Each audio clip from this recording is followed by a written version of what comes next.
Prior to Breast Cancer Conqueror and having breast cancer, I was type A personality. I was pretty high powered. I got things done and I accomplished great things. And I never took care of myself.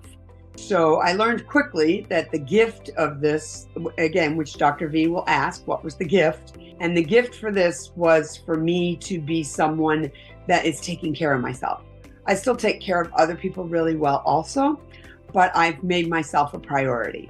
And I did, when I retired, I drove to Georgia in my own car by myself from New Hampshire for my first meeting with Dr. V. It was when we were still doing live retreats in Atlanta. And I just met wonderful people there. I kept in touch with them, and it really empowered me to want to continue. Laurie Littlefield-Baas, and I'm from New Hampshire. Before working with 7 Essentials, I was relatively a healthy individual. I didn't know that I had breast cancer. I was diagnosed 8 years ago this month, and I received Dr. V's book, Never Fear Breast Cancer Again, about 3 days after my diagnosis. So it was divine that I went straight to Breast Cancer Conqueror.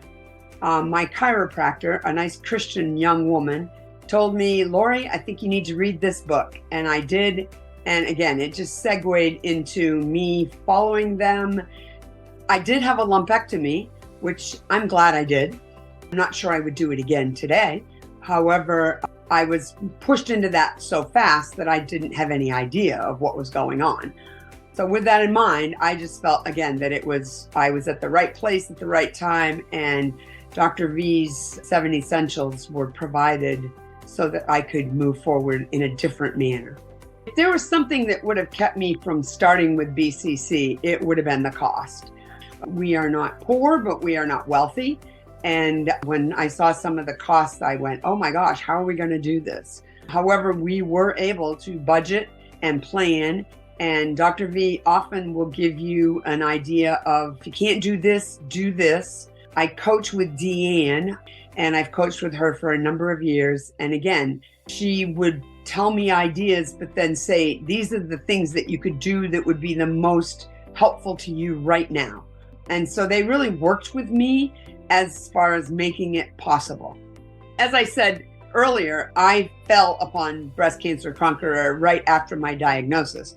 And I actually, again, I just felt blessed to have a program that had a root canal that wasn't great, and we had that taken out. And I did other different therapies that she recommended. I just jumped in with both feet and was very happy. I did not have to do chemo. I had an ONCA score done on the tumor, and it was the low enough score so that they told me I didn't need chemo. It would probably harm me. And I was very happy about that. However, they really wanted me to do radiation. They really wanted me to do the 5-year pill. And as I did research, they just were things that I decided I didn't want to do. I was young. I was 62 years old. So I just felt like I wanted to have a quality of life, and I was willing to take my chances. What surprised me the most about BCC and their team is how cohesive they are. Ginger is the first person that you speak with, and she's so helpful and so encouraging, and she talks you off the ledge. And Dr. V she's the head of this organization. However, she's so approachable and so wonderful. We write letters back and forth once in a while, and we speak some French together because we both speak French. And I just found them like a family and a really supportive group of people that want their customers, their patients, their whatever they call us, to feel like we're in a supportive group, and we are. I recommend the 7 Essential systems to anyone that is going through cancer, whether it's breast cancer or other cancer, because it gives you an approach that allows you to do things step by step and feel like you're accomplishing something instead of running around in worry. And it's really, really helped me to have a focus, but yet not feel that I'm fearing breast cancer. So I just am looking to maintain a good quality of life.